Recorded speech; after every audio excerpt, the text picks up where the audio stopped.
2026 წლის 8 მაისს აშშ-ის ომის დეპარტამენტმა საზოგადოებისთვის გასხვედრების გახსნა პორტალი სახელად Pursue, რომელიც წარმოადგენს პრეზიდენტის მიერ UAP-თან დაკავშირებული შემთხვევების გასაჯაროებისა და ანგარიშგების სისტემას. რამდენიმე დღეში მილიონობით ადამიანი პირველად ათვალიერებდა დეკლასიფიცირებულ დოკუმენტებს და ეკითხებოდა საკუთარ თავს. მართლა მალავდა მთავრობა უცხო პლანეტელებს. ჩვენ ცოტა უფრო ღრმად ჩავიხედეთ, არა თვითონ დანახულ შემთხვევებში, არამედ იმ გეოგრაფიაში, რაც მათ ქვემოთ იყო. და სწორედ მაშინ რაღაც უცნაური შეგრძნება დაგვეუფლა. შტატები, სადაც ყველაზე მეტი UAP-ის ანგარიში არის ნევადა, ნიუ-მექსიკო, მისური, არკანზასი და წყნარი ოკეანის ჩრდილო-დასავლეთი. იქ არსებული კლასტერებიც შემთხვევითი არ არის. დასვით ისინი რუკაზე და ნიმუში იწყებს გამოჩენას. და როცა ამას შეამჩნევ, ვეღარ დაინახავ ძველებურად. პიედმონტი, მისური, 1973 წლის 21 თებერვალი. Reggie Boney თავის საშუალო სკოლის კალათბურთის გუნდს სახლში მიყავდა აშშ-ის 60 გზატკეცილზე მისურიში. ქალაქიდან დაახლოებით 20 მილის სამხრეთით, ციდან პირდაპირ ჩამოვიდა კაშკაშა სინათლის სხივი. ის, რაც პიედმონტის არც ერთმა მცხოვრებმა იმ დროს არ იცოდა, იყო ის, რომ მათი ქალაქი პირდაპირ ერთ-ერთ ყველაზე გეოლოგიურად აქტიურ ნაპრალზე მდებარეობს ჩრდილოეთ ამერიკაში. მათი ფეხქვეშ მიწა უკვე რაღაცას ეუბნებოდა მათ. იმ ერთმა დანახვამ 10 წლეულის ყველაზე დიდი ამოუცნობი მფრინავი ობიექტების ტალღა გამოიწვია. რამდენიმე თვეში პიედმონტის პოლიციის დეპარტამენტმა 1500-იანი მოსახლეობის ქალაქიდან 500-ზე მეტი ზარი დააფიქსირა. იყო ცნობები მასწავლებლის შესახებ, რომელმაც ნათელი ობიექტი დაინახა, რომელიც მის პირუტყვს ზემოდან ლივლივებდა.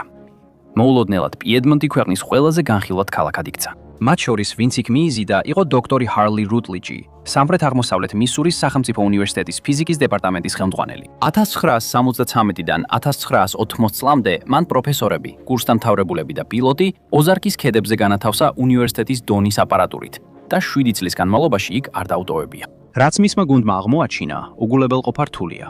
სინათლეები ყველაზე ხშირად ჩნდებოდა კვარცის შემცველი ქანების კონკრეტულ გამონაშვებზე. ეს კანონზომიერება ადგილობრივ გეოლოგიას ემთხვეოდა, მაგრამ არა ადგილობრივ აეროპორტებს. რა მოხდებოდა თუ სიმართლე დამარხული იყო? არა სამთავრობო დოკუმენტებში ან თვითმხილველთა ჩვენებებში, არამედ რეალურად მიწაში. 1991 წლისთვის რიტლეჯს პირადად ჰქონდა ნანახი 158-ზე მეტი ანომალური ობიექტი. მან სრული მონაცემთა ნაკრები გამოაკვეთნა წიგნში სახელწოდებით პროექტი იდენტიფიკაცია, რომელიც იყო პირველი ხანგრძლივი სამეცნიერო საველე კვლევა ამოუცნობი მფრინავი ობიექტების შესახებ, რომელიც აკადემიურმა ფიზიკოსმა ჩაატარა. მედიამ ეს რამდენიმე კვირის განმავლობაში გააშუქა, შემდეგ კი ყველაფერი მიწრნარდა. რიტლეჯი 2006 წელს გარდაიცვალა ისე, რომ მისმა ნამუშევარმა არც ერთი ფედერალური კვლევითი გრანტი არ მიიღო. მის მიერ აღმოჩენილი ნიმუში შემდეგი 40 წლის განმავლობაში გამოუყენებელი დარჩა. შეხედეთ, სად მდებარეობს ეს ორი კლასტერი რუკაზე. Piedmont, მისური, იაკიმას რეზერვაცია სამხრეთ ცენტრალურ ვაშინგტონში თითქმის 1200 მილის დაშორებით ერთმანეთისგან. ორივე მათგანი ქვეყნის ამ ნახევარში ყველაზე ძლიერად დაძაბულ მიწაზე მდებარეობს. Piedmont პირდაპირ ნიუ-მადრიდის სეისმურ ზონაზეა განლაგებული. 1811 და 1812 წლებში მან ისეთი ძლიერი მიწისძვრები გამოიწვია, რომ ბოსტონში, მასაჩუსეტსში ეკლესიის ზარები დაირეკა. მისისიპის მდინარე ცოტახნით უკუღმა მიედინებოდა. იაკიმას კორიდორი მდებარეობს კასკადის სუბდუქციის ზონაში, სადაც მთელი ერთი ტექტონიკური ფილა აქტიურად ჩადის ჩრდილოეთ ამერიკის კონტინენტის ქვეშ. ეს არის ძრავა ყველა ვულკანის უკან, წყნარი ოკეანის ჩრდილო-დასავლეთში. კაცმინდა სენტ ჰელენსი, კაცმინდა რეინიერი, თოპენიშის ქედი, სადაც ხანძრის კონტროლის ოფიცერი ბილ ვოგელი ამავე სისტემის გვერდით ტოტზე ხანძრის სადარაჯოებს ათავსებდა. იაკიმას რეზერვაციაში ბილ ვოგელის ხანძრის სადარაჯოები 1970-იანი წლების დასაწყისიდან იუწყებოდნენ წითელი მოციმციმე განათებებისა და სინათლის ბურთების შესახებ, რომლებიც ქვედა ველზე სწრაფად გადაადგილდებოდნენ. ვოგელმა საქმე გაუგზავნა ასტრონომს, რომელიც საჰაერო ძალების პროექტ ლურჯი წიგნის ფარგლებში მუშაობდა. და 1964 და 1965 წლებში სრული საველე კვლევისა და გამოძიების შემდეგ მთელი მონაცემთა ნაკრები წლების განმავლობაში უჯრაში ინახებოდა. შემდეგ არის ნიუ-მექსიკოს კლასტერები, რომლებიც რიო-გრანდეს რიფტის გასწვრივ მდებარეობს და კოლორადოდან მექსიკამდე ვრცელდება. ეროვნული ამოუცნობი მფრინავი ობიექტების ანგარიშგების ცენტრის მონაცემებით, ნევადის შტატის ლის შტატის ლინკოლნის ოლქში 100,000 მოსახლეზე დაახლოებით 821 შემთხვევაა დაფიქსირებული. ეს ყველაზე მაღალი მაჩვენებელია მთელ ქვეყანაში. ლინკოლნის ოლქი მდებარეობს აუზისა და ქედის პროვინციის კიდეზე. იქ მთელი ქერქი დანაწევრებულია და ბზარებით იშლება. ასევე არის არკანზასის აქტივობა ნიუ-მადრიდის სისტემის სამხრეთ ბოლოში. 70-იან და 80-იან წლებში ჟურნალისტები ცალკეულ ამბებს ხედავდნენ. ადგილობრივებმა უცნაური ნათევები დაინახეს, მაგრამ არავინ დააკავშირა წერტილები მათ ფეხქვეშ. ეს არ ნიშნავს, რომ მათ გავლენა ან შედეგები შეუმწირდათ. 1987 წელს ფერმერმა პიედმონტის გარეუბანში ადგილობრივ გაზეთს Pasture-ზე მოფარფატე ნათებები შეატყობინა. მხოლოდ რამდენიმე დღის შემდეგ მის კართან ორი კაცი მივიდა და თავი ფედერალურ თანამშრომლებად გააცნეს. სთხოვეს, რომ საჯაროდ არ ესაუბრა იმაზე, რაც ნახა. არ დამუქრებიან, არც სამსახურებრივი მოწმობები უჩვენებიათ. მხოლოდ თხოვნა გამოთქვეს და წავიდნენ. ფერმერმა მათი თხოვნა შეასრულა. 30 წლის განმავლობაში არც ერთ ჟურნალისტს, მკვლევარს ან მეზობელს იმ ღამეზე არ უსაუბრია.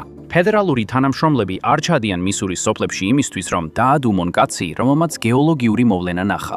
ისინი იქ მაშინ მიდიან, როცა გეოლოგიური მოვლენა რაღაც გასაიდუმლოებულს ასახავს რუკაზე. საჯარო დევნის დოკუმენტები მიუთითებს, რომ ვაშინგტონი სწორედ ასეთი რუკების შედგენას 10 წლეულები ააკეთებს. მაგრამ მიუხედავად მრავალი წლის განმავლობაში მომხდარი იდუმალი შემთხვევებისა, რომლებიც იმდენად სერიოზულია, რომ მთავრობის ყურადღებას იფრობს, ეს ინციდენტები საერთოდ არ არის გამოქვეყნებულ დოკუმენტებში. რაც აჩენს კითხვას, რომელსაც უცხოპლანეტელებზე დებატები ყოველთვის ფარავს.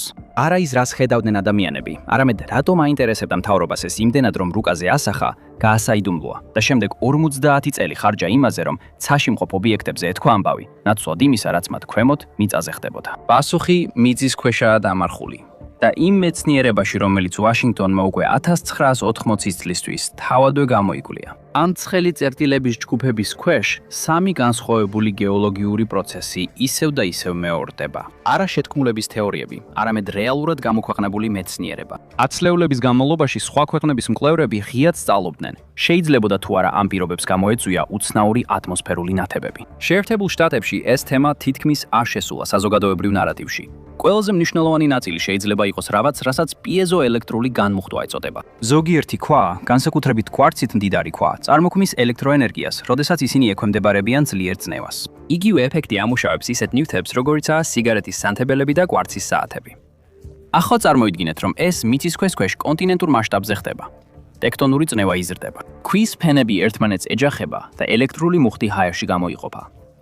მოულოდნელად იმ რეგიონების ზემოთ მცხოვრები ადამიანები იწვევენ ნათელი სფეროების, უხმო ნათებებისა და მინდვრებსა და ქედებზე მოფარფატე ობიექტების დანახვის შესახებ ცნობების გავრცელებას. ამაზე ყველაზე ძლიერი მტკიცებულება მოდის ნორვეგიის ცენტრალურ ნაწილში მდებარე შორეულ ხეობიდან, სახელად ჰესტდალი.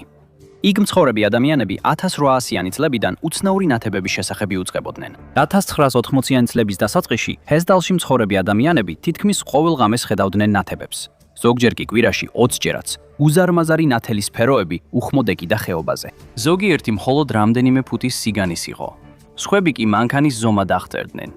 ზოგჯერ ისინი ნელად დაცურავდნენ ხეებში. ზოგჯერ ისინი წარმოუდგენელი სისწრაფით გადადიოდნენ ქედის ხაზებზე. მოწმეები აღწერდნენ, როგორ იყოფოდა ნათებები პატარა სფეროებად და შემდეგ ისევ ერთიანდებოდა. ვერავინ ხსნიდა, რას ხედავდნენ ისინი. ამიტომ 1984 წელს ნორვეგიელმა ინჟინერმა ერლინგ სტრანდმა გადაწყვიტა ფენომენი რეალურ სამეცნიერო პრობლემად მიეჩნია. მან მოიტანა კამერები, რადარი და მაგნეტომეტრები. აღმოჩნდა, რომ ხეობა უჩვეულოდ მდიდარია კვარცით, სპილენძითა და რკინით. ზუსტად იმ ინგრედიენტებით, რაც ბუნებრივი ელექტრული სისტემისთვის არის საჭირო. იტალიელი ასტროფიზიკოსი სახელად მასიმო თეოდორანი გამოძიება შეუერთდა და ჰესტდალი დედამიწაზე ერთ-ერთ ყველაზე ინტენსიურად შესესწავლილ სინათლის ფენომენად აქცია. რაც მან აღმოაჩინა, უარყოფა რთული იყო. ზოგიერთი მანათობელი პლაზმის მსგავსი სფერო ასხივებდა ენერგიის დონეს, რომელიც 19 კილოვატს აღწევდა, რაც 10 ჯერ მეტი ვიდრე ჩვეულებრივი ვერტმფრენის საძიებო პროჟექტორი. მაგრამ ყველაზე უცნაური აღმოჩენა ცაში არ იყო. ის მიწაზე იყო, ნათებების ქვეშ. თეოდორანის ჯგუფმა აღმოაჩინა მომატებული რადიოაქტიურობის დონე ქვებში, რომლებიც პირდაპირ ყველაზე დიდი სფეროების ქვეშ იყო. გეოლოგია თავად შეცვლილი ჩანდა, რის გამოც პიეზოელექტრული თეორია უგულებელყოფა ძალიან რთული გახდა. ეს უკვე მხოლოდ თვითმხილველთა ჩვენებები აღარ იყო. ელექტრული აქტივობა გაზომვადი იყო. ქვები ინახავდნენ მტკიცებულებებს. დღემდე იმავე ფორმაციებიდან ზოგიერთში ხეობაში გეიგერის დათვლით კვლავ ფიქსირდება სუსტი რადიოაქტიური ანომალიები. ზუსტად იმ ადგილებში, სადაც ოდესღაც ყველაზე დიდი ნათებები ტრიალებდა. ჰესტდალი უნიკალური შემთხვევა არ არის. სხვა ხეობებშიც, სადაც იგივე ტიპის ქვა მსგავსი დატვირთვის ქვეშ, შესაძლებელია მსგავსი ნათებების წარმოქმნა. ოზარკები ერთ-ერთი ასეთი ადგილია. კასკადები კიდევ ერთი მაგალითია. აუზი და ქედები კი მესამეა. პიდმონტის ქვეშ არსებული საბაზისო ქვა ჩრდილოეთ ამერიკაში ერთ-ერთი უძველესი კვარცია. ის ასობით მილიონი წლის განმავლობაში იყო დატვირთვის ქვეშ. Rutledge-მა ელექტრომაგნიტური პულსების გაზომვა ზუსტად იმ ადგილებში მოახდინა, სადაც ეს ნათებები ჩნდებოდა. მას არ ჰქონდა დასახელება იმისთვის, რასაც ზომავდა. მაგრამ მისი მონაცემები ემთხვევა იმას, რაც თეოდორანი მოგვიანებით სხვა ქვეყანაში უკეთესი აპარატურით დააფიქსირა. Piedmontis მცხოვრებლები უცხო პლანეტელთა ხომალდს არ უყურებდნენ. დანახული რეალური იყო. თუმცა ყველაზე სანდო წყაროების მიხედვით, მიზეზი არაფერ შუაში იყო სხვა პლანეტიდან მოსულ სტუმრებთან. რაც მათ დაინახეს, შეესაბამება პიეზოელექტრული გამონადენის მოვლენას გადატვირთულ კრისტალურ ქანებზე. იგივე ელექტრული გამონადენი დაფიქსირებულა ყველა კონტინენტზე ძლიერი მიწისძვრების დროს. გეოლოგიას არ აინტერესებს, რას დაარქმევ. ოზარკები ამას წარმოქმნიან, კასკადები ამას წარმოქმნიან, აუზებისა და ქედების რეგიონი ამას წარმოქმნის. მიწა ამ მოვლენებს უფრო დიდი ხანია წარმოქმნის, ვიდრე ვინმე ცას აკვირდება. მაგრამ ეს კიდევ ერთ კითხვას აჩენს. რატომ აღწერს ამდენი მოწმე ამ ნათებებს, როგორც გონიერებს? ამან კიდევ ერთი მეცნიერი მთლიანად ჩართო ამ საიდუმლოში. კანადელი ნეირომეცნიერი მაიკლ პერსინგერი 30 წელზე მეტხანს სწავლობდა. შეეძლო თუ არა ელექტრომაგნიტურ ველებს ადამიანის აღქმა ისე შეეცვალა, რომ ეს სრულიად რეალურად ეგრძნო. მან შექმნა მოწყობილობა, რომელიც მაგნიტურ ველებს საფეთქლის წილში მიმართავდა. მონაწილეები ამბობდნენ, რომ ნათებებს ხედავდნენ ან ვიღაცის არსებობას გრძნობდნენ. ზოგი მათგანი აღწერდა ობიექტებს, რომლებიც ცაში მოძრაობდნენ. მათი ტვინი ქმნიდა ისეთ გამოცდილებებს, რომლებიც ემთხვეოდა იმას, რასაც ოზარკის მცხოვრებლები 50 წლის წინ აღწერდნენ. რას დაინახავს ადამიანი, იმაზეა დამოკიდებული, ვინ არის მოწმე. ეს იმაზეა დამოკიდებული, რა აქვს წაკითხული ან ტელევიზორში ნანახი. ეს იმაზეა დამოკიდებული, რას ასწავლის მათ საკუთარი კულტურა, რას უნდა ელოდონ. ეს არ ნიშნავს, რომ იაკიმას სახანძრო მეთვალყურეები ჰალუცინაციებს განიცდიდნენ. პლილაზმა მიწის ზემოთ რეალური იყო და ნიადაგში რადიაცია, ასევე რეალური. ელექტრომაგნიტური ველი, რომელიც ჰაერს იონიზებს, რეალური იყო. მაგრამ იგივე ელექტრომაგნიტური ველი აღწევს მეთვალყურეს ტვინშიც. შეხვედრა ხომალდად აღიქმება, რადგან ეს არის ყველაზე ახლო შაბლონი, რაც ტვინს გააჩნია. პერსინგერი 2018 წელს გარდაიცვალა. მისი კვლევა უყურადღებოდ დარჩა ყველა ფედერალური სააგენტოს მხრიდან, რომლებმაც მილიარდები დახარჯეს იმავე კითხვაზე. მაგრამ ესეც კი სრულად არ ხსნის საიდუმლოს, რადგან თვითონ დანახვები ერთ ადგილას არ რჩება. ეს კლასტერები სინამდვილეში გადაადგილდებიან. 1900-იანი წლების დასაწყისში მაგნიტური ჩრდილოეთის პოლუსი წელიწადში დაახლოებით 6 მილის სიჩქარით გადაადგილდებოდა. 2000-იანი წლების დასაწყისისთვის ის უკვე არქტიკაში წელიწადში 30 მილაზე მეტი სიჩქარით გადაადგილდებოდა. ბრიტანეთის გეოლოგიურმა სამსახურმა 2019 წლის მოდელის განახლება დაგეგმილზე ადრე უნდა გამოაცხადა, რადგან პოლუსი უფრო სწრაფად გადაადგილდებოდა, ვიდრე წინა ვერსია შეძლებდა თვალყურის დევნებას. და როცა პოლუსი გადაადგილდება, მასთან ერთად გადაადგილდება ელექტრომაგნიტური პირობებიც, რომლებიც ტექტონიკურ დაძაბულობასა და პლაზმის წარმოქმნას უკავშირდება. და სწორედ ამ გადაადგილების მიზეზთან იწყებს ეს ამბავი თითქმის დაუჯერებლად ჟღერას. დედამიწის ქერქის სიღრმეში, ზედაპირიდან 1000 მილით ქვემოთ, გარე ბირთვში 2 ისინი წარმოქმნიან კონკურენტულ მაგნიტურ ძალებს, რომლებიც მუდმივად ეწინააღმდეგებიან ერთმანეთს და რეალურ დროში ცვლიან პლანეტის მაგნიტურ ველს. ბოლო რამდენიმე ათწლეულის განმავლობაში სიბირის მხარე იმარჯვებს. სწორედ ამიტომ მაგნიტური პოლუსი კანადური არქტიკიდან რუსეთისკენ სწრადგილდება. და როცა ეს ბალანსი მიწის ქვეშ იცვლება, მის ზემოთაც მაგნიტური ველი იცვლება. მაგრამ ეს ცვლილება თანაბარი არ არის. დედამიწის მაგნიტური ველი არ არის გლუვი, დამცავი გარსი, რომელიც პლანეტას ეხება. ის დამახინჯებულია და სავსეა უბეებით, სადაც ველი ან უჩვეულოდ ძლიერია, ან უჩვეულოდ სუსტიოდ სუსტი. ეს ნიშნავს, რომ ელექტრომაგნიტური პირობები, რომლებიც დაკავშირებულია ტექტონურ დაძაბულობასთან, პლაზმის წარმოქმნასთან და შესაძლოა თვით ადამიანთა აღქმასთანაც კი, სამუდამოდ ერთ ადგილზე არ რჩება. ისინი დროთა განმავლობაში დედამიწის ზედაპირზე გადაადგილდებიან. ეს გადაადგილება იმდენად დიდია, რომ ავიახაზების ნავიგაციასაც კი უშლის ხელს. ოվել დიდ ავიაკომპანიას რამდენიმე წელიწადში ერთხელ უწევს ბორტზე არსებული სისტემების განახლება. მაგნიტური ჩრდილოეთის ახალი მდებარეობა უნდა ჩაიდვირთოს სისტემაში. ოველი სმარტფონის კომპასი ეყრდნობა მოდელს, რომელსაც ბრიტანეთის გეოლოგიური სამსახური განაახლებს. 2019 წლის განახლება დაგეგმილზე ადრე გამოვიდა. პოლუსი უფრო სწრაფად გადაადგილდებოდა, ვიდრე წინა მოდელი ასწრებდა. არქტიკაზე მფრენი პილოტები ახლა სხვა რუკებს იყენებენ, ვიდრე 10 წლის წინ. 2009 წელს ლონდონის მახლობლად მდებარე სტენსტედის აეროპორტს ფიზიკურად მოუწია თავისი ასაფრენი ბილიკის გადანომრა 2305-დან 2204-მდე, რადგან მაგნიტური ორიენტაცია შეიცვალა. Tampa-ს საერთაშორისო აეროპორტმაც იგივე გააკეთა 2011 წელს. იგივე ცვლილება, რომელიც ამ განახლებებს აიძულებს, არის ის ცვლილება, რომელიც UAP-ის კორიდორებსაც გადაადგილებს. დაუბრუნდეთ მისურიში. ეს კლასტერი უკვე 80 წელია, რაც ჩრდილო-აღმოსავლეთისკენ გადაადგილდება. კასკადადის ქედის გასწვრივ იაკიმას კორიდორიც გადაიწია. ნიუ-მექსიკოს რიფტის კორიდორი სამხრეთისკენ გაფართოვდა. ეს ცვლილებები, როგორც ჩანს, ემთხვევა გეომაგნიტური ველის ცვლილებებს. როდესაც პოლუსი მოძრაობს, ველებიც მასთან ერთად იცვლება. და რეგიონები, სადაც უჩვეულო პლაზმის აქტივობის წარმოქმნა ყველაზე მეტადაა მოსალოდნელი, როგორც ჩანს, სწორედ მათთან ერთად იცვლება. ერთ-ერთი იმ იშვიათთაგანი მასშტაბური სამთავრობო გამოძიება ამოუცნობი მფრინავი ობიექტების შესახებ, რომელიც დეტალურად და საჯაროდ გამოქვეყნდა ბელგიიდან იყო. 1999 წლის ნოემბრიდან 1980 წლის აპრილამდე ქვეყანა დაიტბორა ცნობებით ჩუმი სამკუთხა ობიექტის შესახებ, რომელსაც თითოეულ კუთხეში კაშკაშა განათებები ჰქონდა. ეს პიკს მიაღწია 1990 წლის 30 მარტის ღამეს, როდესაც ბელგიის საჰაერო ძალებმა რამდენიმე სახმელეთო სადგურიდან რადარზე დააფიქსირეს ამოუცნობი ობიექტები და 2 F-16 ტიპის გამანადგურებელი გაუშვეს მათ შესაჩერებლად. მათი რადარი რამდენჯერმე დააფიქსირა სამიზნე, მაგრამ ყოველ ჯერზე როცა პილოტები უახლოვდებოდნენ, კონტაქტი წყდებოდა ისეთი გზებით, რომლებიც ცნობილ თვითმფრინავთა ქცევას არ შეესაბამებოდა. ის ღამე რადარით არ დაწყებულა. პირველი შეტყობინებები იპენიდან მოვიდა, პატარა ქალაქიდან გერმანიის საზღვართან ახლოს. 2 პოლიციელი გაჩერდა სოფლის გზაზე და უყურეს, როგორ გადაუფრინა თავზე დიდმა ჩუმმა აპარატმა კაშკაშა განათებით. მათ რადიოთი აცნობეს ეს და რამდენიმე წუთში სხვა პოლიციელებიც შეუერთდნენ. მალე მთელი რეგიონის მასშტაბით ხალხი მსგავსი დანახვის ფაქტებს იუწყებოდა. რამდენიმე კვირაში მოწმეების რაოდენობამ 1000 გადააჯარბა, რამდენიმე თვეში კი 13000. მთელი ქვეყანა უყურებდა ერთსა და იმავე მოვლენას, ღამით ღამის შემდეგ. ბელგიის საჰაერო ძალები უჩვეულოდ სწრაფად იმოქმედეს. რამდენიმე კვირაში მათ დაიწყეს თავიანთი საწვისი დასკვნების გამოქვეყნება.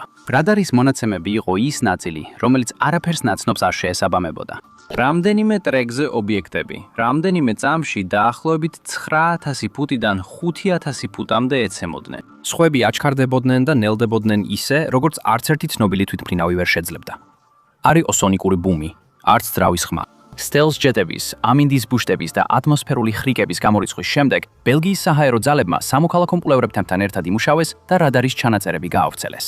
იმ დროს მაიორი ვილფრიდ დე ბრუერი, რომელიც ბელგიის საჰაერო შტაბის ოპერაციებს ხელმძღვანელობდა, აცხადებდა, რომ ობიექტები, რომლებიც მათ დააფიქსირეს, აღემატებოდა ნებისმიერი ცნობილი ტექნოლოგიის შესაძლებლობებს. ბელგიელებმა ყველაფერი გამოაქვეყნეს, რაც კაც ჰქონდათ და შემდეგ გააგრძელეს საქმე. საფრანგეთს აქვს საკუთარი ოფიციალური UAP რამა, GEIPAN.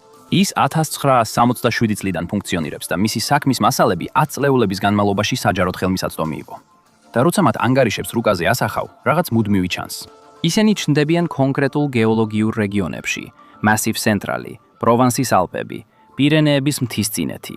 ეს არის ტერიტორიები, რომლებიც უფრო ტექტონიკური სტრუქტურით განისაზღვრება, ვიდრე მოსახლეობის სიმჭიდროვით. სხვა სიტყვებით რომ ვთქვათ, იგივე მოდელი, რაც შეერთებულ შტატებში ჩანს, კვლავ ჩნდება საფრანგეთშიც. დაკვირვებები ემთხვევა აქტიურ ან გატეხილ გეოლოგიას. ერთ-ერთი ყველაზე დოკუმენტირებული შემთხვევა 1991 წელს Trans and Provence-ში მოხდა. ფერმერმა სახელად რენატო ნიკოლაიმ ნახა, როგორ დაეშვა პატარა აპარატი მის მინდოში და ნიადაგზე წრიული დამწრობის კვალი დატოვა. ნიმუშები აიღეს და ლაბორატორიულ პირობებში გაანალიზეს. ოფიციალური ანგარიშის მიხედვით, ადგილზე რაღაც ფიზიკურმა ობიექტმა იმოქმედა ნიადაგზე და ნიადაგის სტრუქტურაში ქიმიური ცვლილებები დატოვა. ანგარიში გამოქვეყნდა. ყველას შეეძლო მისი წაკითხვა და საქმე დღესაც ინახება GEIPAN-ის არქივში. სანამ საფრანგეთი კატალოგიზაციას და მონაცემების გამოქვეყნებას ახდენდა, შეერთებული შტატები იმავე 10 წლეულებში იმავე კატეგორიის ანგარიშებს განიხილავდა, მაგრამ ისინი მონაცემებს არასდროს ავრცელებდნენ. ამიტომ განსხვავებული ნარატივი ჩამოყალიბდა. კოსმოსური ხომალდები, უკუინჟინერია, აღმოჩენილი უცხოპლანეტელების სხეულები. ამბავი, რომელიც თითქმის მთლიანად ცაში არსებულ ობიექტებზე იყო კონცენტრირებული, მაგრამ ამ ამბავმა ყურადღება ზემოთ მიმართა. არა იმ ტერიტორიაზე, სადაც ეს შემთხვევები დაფიქსირდა, არა გეოლოგიურ სისტემებზე, რომლებმაც შეიძლება განსაზღვრონ, სად და როდის მოხდა ისინი. და არც იმ შესაძლებლობაზე, რომ უცნობი საერთოდ არ გადაადგილდებოდა კოსმოსში, არამედ ბევრად უფრო მიწასთან ახლოს არსებულ პირობებში. რაც გვაბრუნებს პიედმონტის გარეუბანში მცხოვრებ ფერმერთან. 2 სამთავრობო პირი, რომლებიც 1987 წელს მის კართან გამოჩნდნენ, ალბათ იმიტომ არ იყვნენ იქ, რომ მთავრობა უცხოპლანეტელებს მალავდა. 2026 წლის დოკუმენტების გამოქვეყნების მნიშვნელობა არ არის ის, რომ ისინი ერთ კონკრეტულ ახსნას მიუთითებენ, არამედ ის, რომ შეიძლება აჩვენონ, რა ინფორმაციას ანიჭებდნენ პრიორიტეტს და რას არა. 10 წლეულების განმავლობაში საზოგადოებრივი საუბარი მხოლოდ ცაში არსებულ ობიექტებზე იყო კონცენტრირებული. კოსმოსურ ხომალდებზე საუბარი უფრო მარტივი იყო, ვიდრე გეოგრაფიის, გეოლოგიის ან გარემო პირობების შესწავლა. ასეთი მიდგომა ამცირებდა იმ საკითხების წრეს, რასაც ადამიანები ეძებდნენ. შემდეგ ერთმა კაცმა UAP-ის წრეების შეძრა.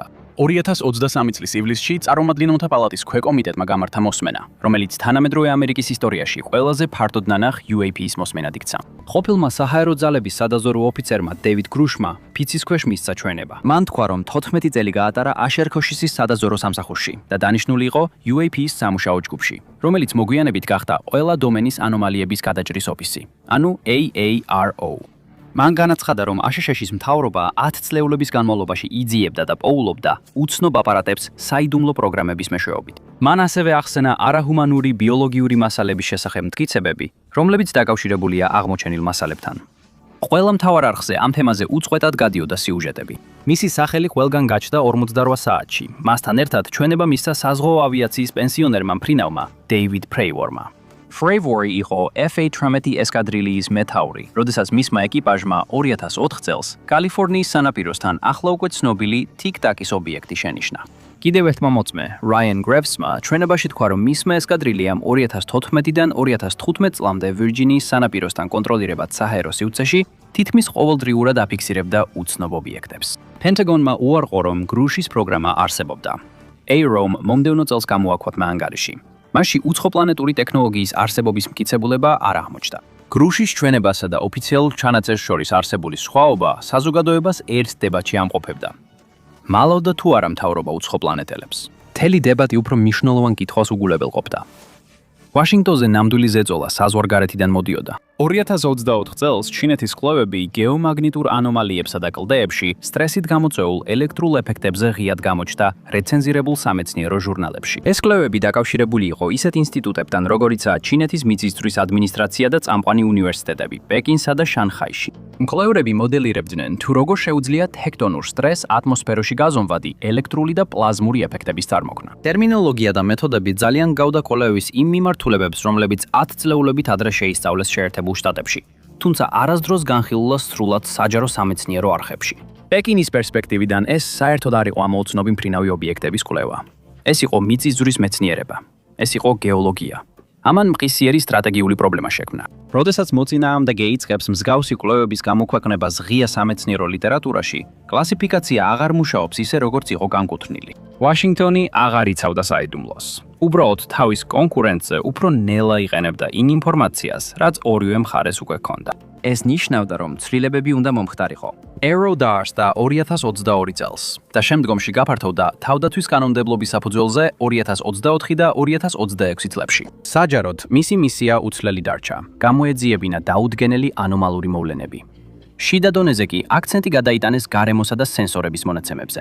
ის ამუშავებდა ელექტრომაგნიტურ პირობებს, ატმოსფერულ ეფექტებს და სენსორულ ანომალიებს ფართო გეოგრაფიულ რეგიონებში. ამჟამინდელი დირექტორი ფიზიკოსი ჯონ კოსლოვსკია. მან სენატში განაცხადა, რომ ოფის არ უპოვია არანაირი დამაჯერებელი მტკიცებულება უცხოპლანეტური წარმოშობის შესახებ არც ერთ შემთხვევაში, რომელიც მათ განიხილეს. ეს იყო კატეგორიული უარყოფა ოფიციალურ ჩანაწერში იმ სააგენტოსგან, რომლისგანაც საზოგადოება უცხოპლანეტელებზე მონადირეობას ელოდება. თითქმის არც ერთი მთავარი მედია არ ციტირებს ამ ნაწილს.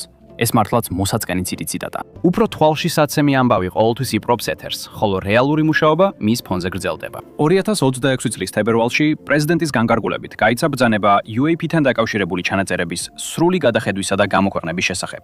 მასშტაბი ფართო იყო.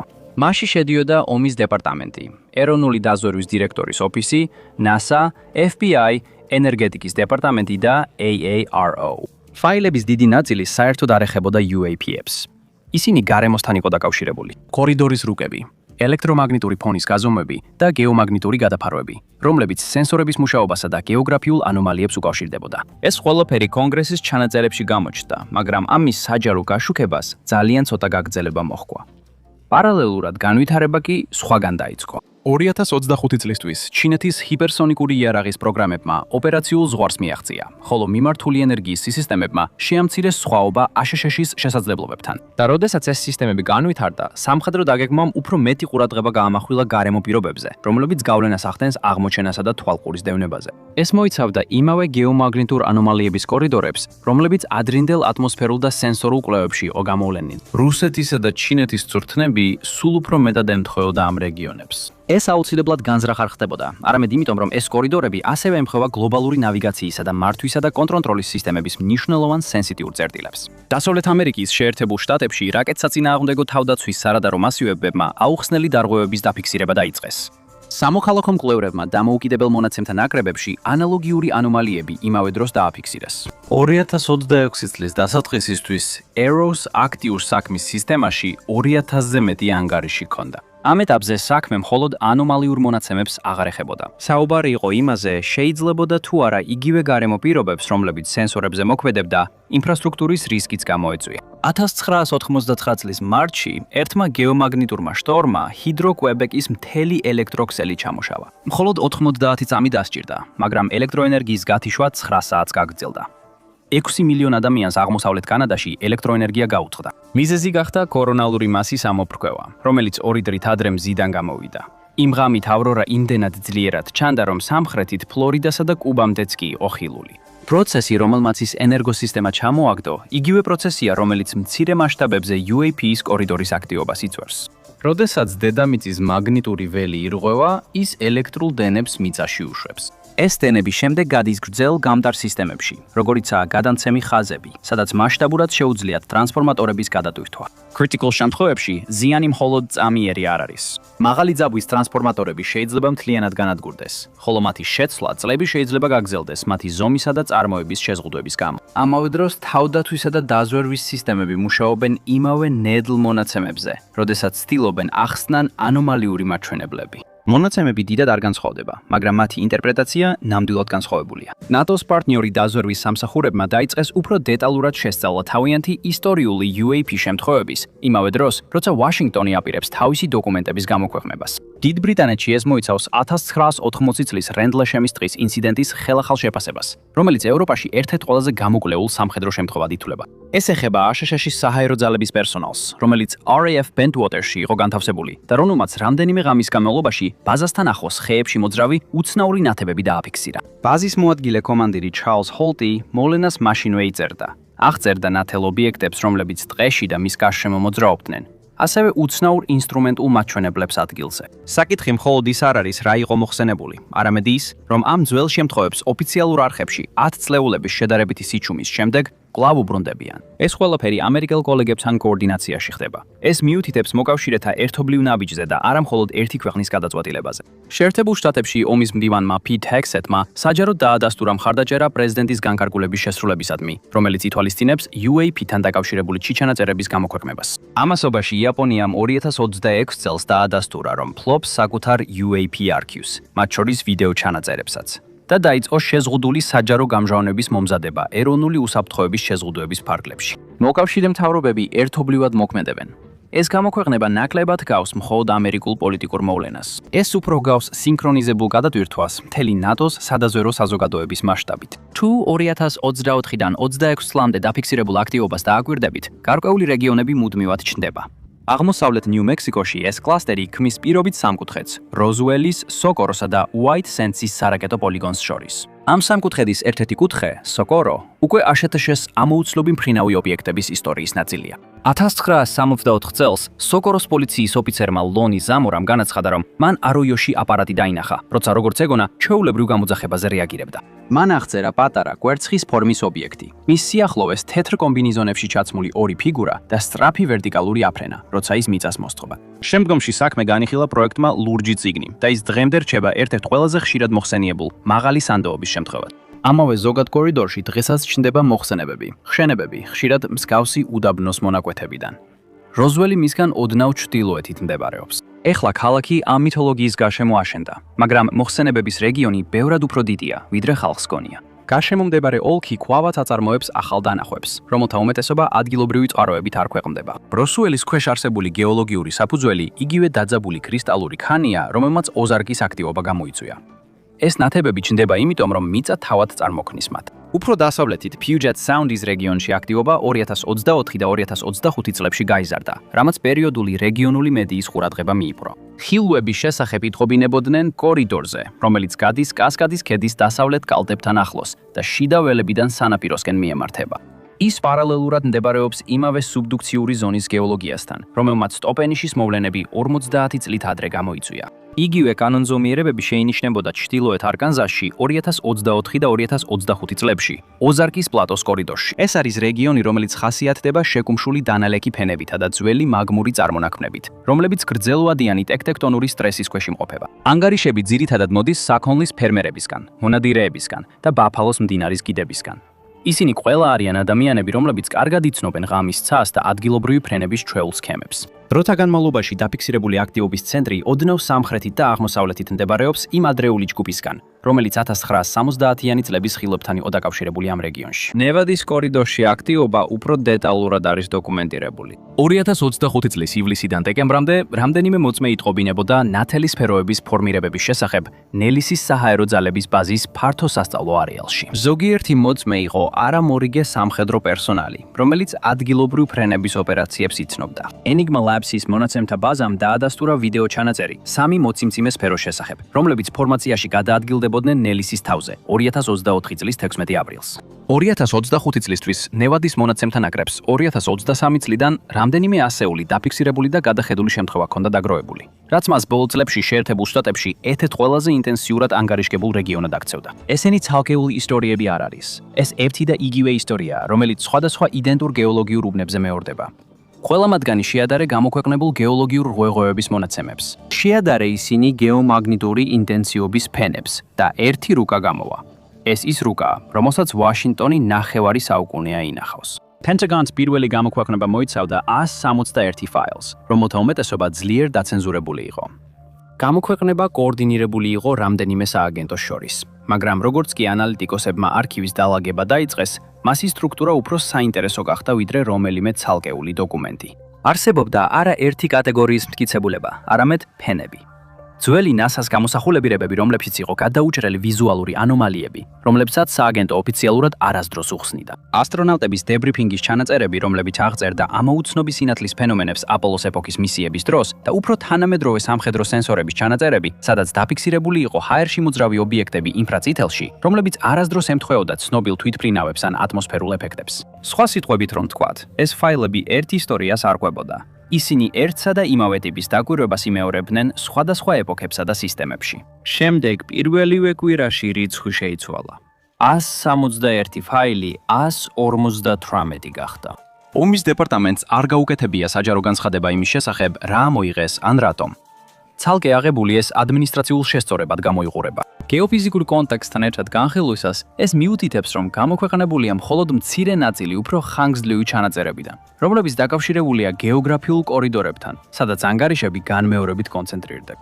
მასალების დიდი ნაწილი ემთხვევა ხანგრძლივი პერიოდის განმავლობაში დაფიქსირებულ დაკვირვების ნიმუშებს, იმავე გეოგრაფიულ რეგიონებში და რამდენიმე შემთხვევაში რედაქტირებული ადგილები ზუსტად ემთხვევა იმ ადგილებს, სადაც ეს ნიმუშები ყველაზე მეტად იკვეთება.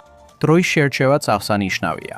გადაწყვეტილება, რომ მასალები ახლა გამოქვეყნებულიყო და არა მომავალ წელს ან 5 წლის შემდეგ, კონკრეტულ ვადას უკავშირდება.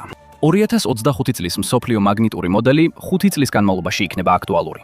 2030 წლისთვის გამოვა შემდეგი მნიშვნელოვანი განახლება. შუალედში დაგროვილი ველის ცვლილებები დიდ ხელახალ დაკალიბრებას მოითხოვს. კორიდორის რუკა, რომელიც ვაშინგტონს 50 წლის განმავლობაში ჰქონდა, აღარ დაემხევა რეალობას ადგილზე. ისტორიული ჩანაწერი ახლა ქვეყნდება, მაშინ როცა მიწის საკითხვის ჩვენი ხერხი უკვე იცვლება. როდესაც მაგნიტური ველი იცვლება, ძველი რუკები აღარ ემთხვევა იმას, რასაც სენსორები და მოდელები დღეს აჩვენებენ. ამიტომ ერთი და იგივე მასალა დიდხანს აქტუალური აღარ რჩება. რაც შემდეგ თავიდან შენდება, როგორც წესი, დიდხანს საჯარო არ რჩება, მაგრამ ეს ყველაფერი არ ჩანს იმ ადამიანებისთვის, ვინც ამას ადგილზე განიცდის. და ეს ისტორია ისევ მოწმეებს, ადგილზე მყოფ ადამიანებს უბრუნდება. 2024 წლის ბოლოს კონგრესის თანამშრომელმა მისურის ფერმერს სახლში დაურეკა. ისინი არ იყვნენ UAP's ოფისიდან, არამედ ელექტრომაგნიტური ინფრასტრუქტურის ქვეკომიტეტიდან. თანამშრომელმა კითხა, ისევ ჰქონდა თუ არა შენიშვნები 1987 წლიდან. თარიღები, მიმართულებები და დროები. ფერმერს ყველაფერი შენახული ჰქონდა. მან გვერდები დააკოპირა და ვაშინგტონში გაგზავნა. რა პრატომ? არ უკითხავს. 2026 წლის დასაწყისში მისი მონათხრობი ისევ გამოჩნდა, მაგრამ არა მისი სახელით. ის დამალული იყო საიდუმლო დანარჩში, კონგრესის ანგარიშში, რომელიც გეომაგნიტურ ცვალებადობასა და ელექტროქსელის საიმედოობას ეხებოდა. დანახვის შემთხვევა ერთ ხაზად იყო ჩაწერილი უფრო დიდ დოკუმენტში, რომელიც ინფრასტრუქტურის რისკებსა და მაგნიტურ დარღვევებს ეხებოდა. ეს არის სიჩუმის სრული შედეგი. დაუცველი ქსელი და საზოგადოება, რომელმაც 90 წლეულით ცას უყურებდა მაშინ, როცა ნამდვილი ამბავი მის ქვემოთ ხდებოდა. მას ჯერ კიდევ არ იცის, რა ნახა იმ მინდვრის ზემოთ. საჰაერო ძალებმა მას არაფერი უთხრეს. არც იმ ორმა ფედერალურმა თანამშრომელმა უთხრა რამე. კონგრესის თანამშრომელმა 2024 წელსაც არაფერი უთხრა. არც პანელის რომელიმე წევრი, ვინც დანართი წაიკითხა, ოდესმე ეტყვის რამეს.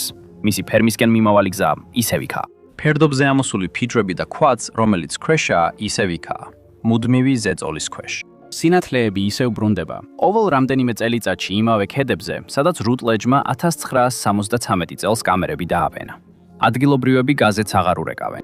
ისინი დგანან მინდვრის კიდეზე და უყურებენ, როგორ ლիვლივებენ სინათლეები, სანამ ისევ არ გადაუფრენენ ხეებს. მაგრამ სინათლეები არასდროს ყოფილა საიდუმლო. იდუმალი კი მიწა იყო. მაგრამ რაღაც მიზეზით მთავრობას არ უნდა რომ ეს იცოდეთ. ვმადლობ რომ დღეს შემომიერთდით. იმედი მაქვს ვიდეო მოგეწონათ. თუ გსურთ მეტი მსგავსი ვიდეოს ნახვა, გთხოვთ გამოიწეროთ არხი და ჩართოთ შეტყობინებები. ეს ნამდვილად მნიშვნელოვანია. კიდევ ერთხელ გმადლობთ და მომავალ შეხვედრამდე Map Pack-ზე.